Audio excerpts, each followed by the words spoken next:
तो जैसा कि पिछले एपिसोड में हमने देखा था, जो वान किंग होती है उसने अपनी आइस बैटल बॉडी को एक्टिवेट कर लिया होता है और वो ब्लैक के ऊपर अटैक करते हुए उसे बोलती है कि मेरे रहते हुए तुम मास्टर लिनियो को यहाँ पर कुछ भी नहीं कर पाओगे। और इतना बोलकर जो वान किंग होती है वो ब्लैक के ऊपर अटैक को कर देती है और हम देखते हैं कि उसका जो आइस अटैक होता है वो काफी पावरफुल होता है, जिस कारण जो ब्लैक होता है वो पूरी तरह से बर्फ में जम जाता है। और अब वान किंग के पास में आइस ब्लड बैटल बॉडी को देखकर जो हान फैमिली का लीडर होता है वो बहुत ही ज्यादा शौक हो जाता है और वो शौक होकर चिल्लाते हुए बोलता है कि आखिर कैसे ये वान किंग इतनी ज्यादा पावरफुल हो गई। मुझे यकीन नहीं होता कि वान किंग के पास में आइस ब्लड बैटल बॉडी थी। अगर मुझे इस चीज का पता होता तो मैं कभी भी वान किंग के साथ में गलत नहीं करता। अब सच में रिग्रेट करने के लिए काफी ज्यादा देर हो चुकी है। और हान फैमिली के लीडर के इतना बोलते के साथ ही हमारा व्यू ब्लैक के ऊपर आ जाता है, जो कि वान किंग के अटैक को काफी आसानी से खत्म कर देता है। और वो उसके अटैक को खत्म करते हुए बोलता है कि मुझे यकीन नहीं होता कि तुम्हारे पास में आइस ब्लड बैटल बॉडी है, लेकिन इससे कोई भी फर्क नहीं पड़ता कि अगर तुम्हारे पास में आइस ब्लड बैटल बॉडी है तो, क्योंकि तुमने अभी भी अपनी बॉडी के ऊपर पूरी तरह से कंट्रोल नहीं पाया और तुम्हारा पावर के ऊपर तुम्हारा पूरा कंट्रोल नहीं है, तो तुम कभी भी मुझे नहीं रोक पाओगी। और इतना बोलकर अब जो ब्लैक होता है वो वान किंग के ऊपर अटैक को कर देता है। जो देखकर जो वान किंग होती है वो अपनी स्पीड का इस्तेमाल कर उसके अटैक से बचने की कोशिश करती है, लेकिन हम देखते हैं कि जो वान किंग होती है उसे ब्लैक का थोड़ा सा अटैक लग जाता है, जिस कारण अब वान किंग का जो हाथ होता है वो भी इंजर्ड हो चुका होता है। जो देखकर वान किंग भी अब थोड़ा परेशान होने लगती है और वो परेशान होते हुए अपने मन में सोचती है कि शिट, मैंने कभी भी नहीं सोचा था कि इसके अटैक में पॉइजन होगा। मेरी बॉडी के अंदर पॉइजन जा चुका है और मैं अपनी पावर का इस्तेमाल नहीं कर पाऊंगी।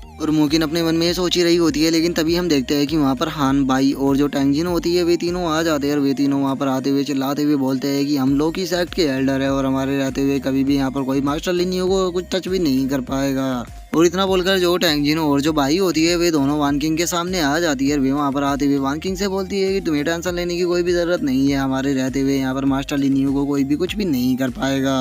और इतना बोलकर अब जो टैंगजिन होती है वो वान किंग को अपनी पावर से हील करना शुरू कर देती है, जो देखकर अब ब्लैक बहुत ही ज्यादा शॉक हो जाता है और वो शॉक होकर चिल्लाते हुए बोलता है कि आखिर यहाँ पर क्या चल रहा है, यहाँ पर तो एक और बैटल ब्लड बॉडी आ चुकी है। आखिर कब से ब्लड बैटल बॉडी को अवेकन करना इतना ज्यादा आसान हो गया, मुझे तो अपनी आंखों पर यकीन ही नहीं हो रहा कि यहाँ पर दो बैटल ब्लड बॉडी है। लेकिन कुछ भी हो, मुझे इन लोगों को जल्द से जल्द अपने रास्ते से हटाना होगा, क्योंकि जो लिनियो है वो उस टावर के अंदर जा चुका है और मैं नहीं जानता कि आखिर वो उस टावर के अंदर क्या करेगा। और इतना बोलकर अब जो वान किंग होता है वो जमीन पे पड़ी हुई एक स्टिक को उठा लेता है। और गाइस, मैं आप लोगों को बता दूं कि ये वान किंग के अटैक से ही बनी हुई स्टिक है, जो कि जो वान किंग था उसने लिनियो के ऊपर शुरू में अटैक किया था, ये स्टिक तभी बनी थी। और अब जो ब्लैक होता है वो उस स्टिक से जो टैंगजिन, वान किंग और जो बाई होती है उन तीनों के ऊपर अटैक को कर देता है और वो उन तीनों के ऊपर अटैक को करते हुए बोलता है कि तुम तीनों की हिम्मत कैसे हुई मुझे यहाँ पर डिस्टर्ब करने की, अब मैं तुम तीनों को उससे पहले मारूंगा। और इतना बोलकर जो ब्लैक होता है वो दो स्टिकों को जो बाई और जो टैंगजिन होती है उन दोनों की तरफ शूट कर देता है और हम देखते हैं कि वो जो अटैक होता है वो फुल स्पीड में उन दोनों की तरफ बढ़ने लगता है। लेकिन तभी टावर के अंदर से एक काफी पावरफुल एनर्जी बाहर आने लगती है, जो कि बाहर आने के बाद जो ब्लैक का अटैक था उसे आकर रोक लेती है, जिस कारण अब जो अटैक होता है वो टैंगजिन और बाई को नहीं लग पाता। जिसके बाद अब हम लिनियो को देखते हैं, जो कि उस टावर से एम्परर जितार को लेकर बाहर आ चुका होता है। और लिनियो के हाथ में एम्परर जितार को देखकर ब्लैक भी थोड़ा शौक हो जाता है और वो शौक होते हुए बोलता है कि अच्छा, तो तुम एम्परर जितार को लेने के लिए अंदर गए थे, लेकिन मुझे ही नहीं लगता कि तुम इसे हैंडल कर पाओगे।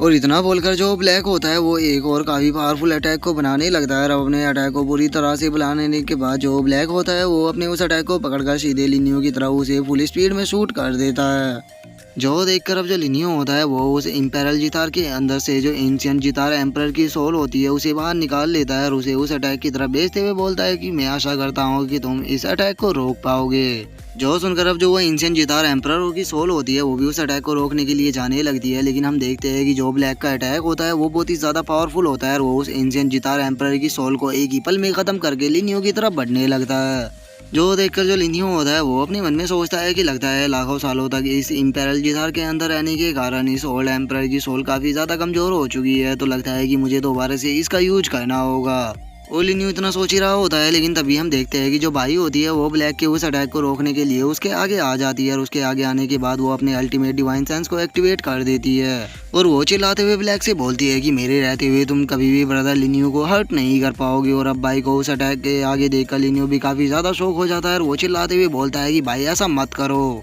और लिनियो के इतना बोलते के साथ ही हम देखते हैं कि जो ब्लैक का अटैक होता है वो बाई के उस डिवाइन सेंस को तोड़कर बाई की चेस्ट के आर पार हो जाता है और अब जो बाई का ब्लड होता है वो लिनियो के फेस के ऊपर जाकर गिरता है, जिस कारण अब जो लिनियो होता है वो भी बहुत ही ज्यादा शौक हो चुका होता है। और जो भाई होती है वो अब लिनियो की तरफ देख कर मुस्कुराते हुए उससे बोलती है कि ब्रदर लिनियो, आपने मुझे शुरू से लेकर आखिरी तक प्रोटेक्ट किया है, फाइनली एक बार मैंने भी आपको प्रोटेक्ट कर लिया। जो सुनकर अब जो लिनियो होता है वो भाई के पास में आ जाता है और वो उसे अपनी बाहों में पकड़ते हुए उसे बोलता है कि भाई तुमने ये क्यों किया। जो सुनकर भाई लिनियो की तरफ देखकर उससे बोलती है कि ब्रदर लिनियो, मैं आपको एक बार बचाना चाहती थी क्योंकि हर बार आप ही मुझे बचाते थे। और अब भाई के पास में अल्टीमेट डिवाइन सेंस को देखकर जो ब्लैक होता है वो बहुत ही ज़्यादा शौक हो चुका होता है और वो गुस्से में चिल्लाते हुए बोलता है कि यहाँ पर दो लड़कियों के पास में ब्लड बैटल बॉडी है और वहीं इस लड़की के पास में अल्टीमेट डिवाइन सेंस था। आखिर इस लिनियो के पास में इतने पावरफुल लोग कहाँ से आ रहे हैं। सच में ये लिनियो काफ़ी ज़्यादा खतरनाक है और मुझे इसे जल्द से जल्द ख़त्म करना होगा, नहीं तो ये फ्यूचर में मेरे लिए बहुत ही बड़ा खतरा बन सकता है।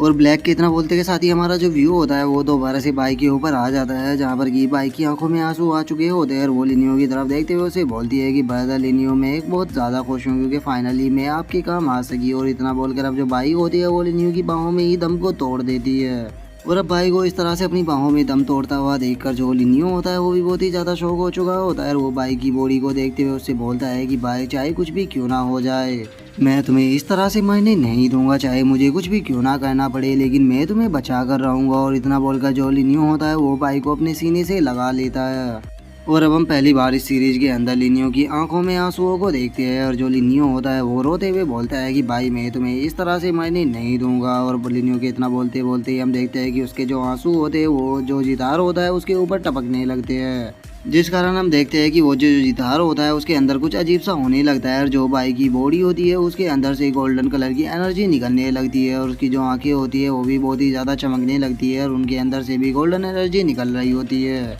जिस कारण अब जो लिनियो होता है वो बाई को ज़्यादा देर होल्ड नहीं कर पाता और वो पीछे की तरफ फेंक जाता है। और जो बाई होती है उसकी जो बॉडी होती है वो हवा में घूमने लगती है और उसके साथ ही उसके चारों तरफ ब्लैक और ब्लू कलर की एनर्जी घूमने लगती है। और अब जो लिनियो होता है वो बाई की बॉडी से निकल रही उस ब्लैक कलर की एनर्जी को देखते हुए अपने मन में सोचता है कि ये तो आफ्टर लाइफ की एनर्जी है, इसका मतलब जो बाई है वो नहीं मरी बल्कि वो न्यू इनकारनेशन में इंटर कर गई है।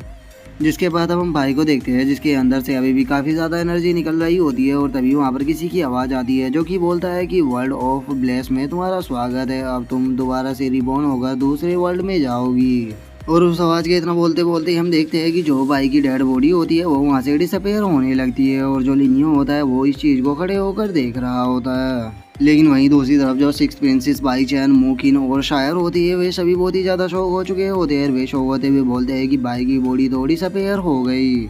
आखिर ये गोल्डन लाइट क्या थी और ये बाई की बॉडी को लेकर यहाँ से कहाँ चली गई। और वे सभी ये बोल ही रहे होते हैं, लेकिन तभी हम ब्लैक को देखते हैं जो कि अपने एक और अटैक को रेडी करने लगता है और वो लिनियो की तरफ देखते हुए उसे बोलता है कि तुम्हें उदास होने की कोई भी ज़रूरत नहीं है, मैं तुम्हें बहुत ही जल्द उसके पास भेज दूंगा। और अब ब्लैक के इतना बोलते के साथ ही जो हमारा आज का एपिसोड है वो यहीं पे कंप्लीट हो जाता है। तो अब नेक्स्ट एपिसोड में देखेंगे कि आगे क्या होता है। अगर आप लोगों को वीडियो अच्छी लगी हो तो लाइक करना, चैनल को सब्सक्राइब करना। मैं मिलता हूँ आप लोगों से नेक्स्ट एपिसोड में, तब तक के लिए बाय बाय गाइस।